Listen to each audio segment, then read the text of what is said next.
मला तर माहीतच आहे की 21 फेब्रुवारी रोज बुधवारच्या दिवशी पंढरी शेठ फडके यांचे मृत्यू झाले आहे व यांच्या जाण्याने यांच्या लाखो लोकांचे मनही दुखावली गेली आहेत।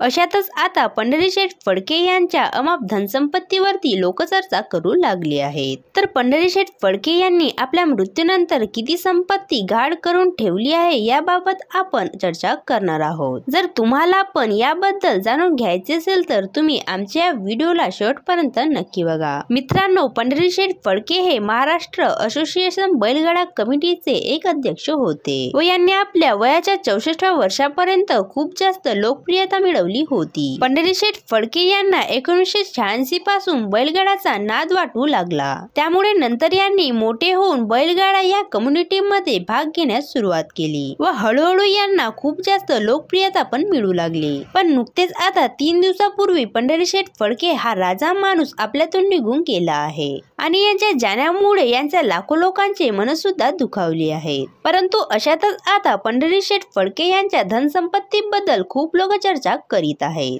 जी हा मित्रांनो, तुम्हाला सांगायचे झाले तर पंढरी शेठ फडके हे आपल्या अंगावरती नेहमी 2 किलोहून जास्त सोना वापरत असायचे व हे ऑडी आणि मर्सिडीज या मोठ्या गाड्यांमधून फिरत असायचे व सोबतच यांच्या खिशात नेहमीच पिस्तूल पण असायची। तसेच पंढरी शेठ फडके यांनी खूप प्रकारचे गुन्हे सुद्धा केले आहेत, पण यांच्या लोकप्रियतेमुळे यांना कोणीही काही बोलत नव्हते। सोबतच मित्रांनो, पंढरी शेठ फडके यांच्या जवळ जास्त बैलगाडा जिंकणारा बादल नावाचा एक बैल सुद्धा आहे, जो की आज खूप जास्त नामांकित आणि राजलौकिक मानला जातो।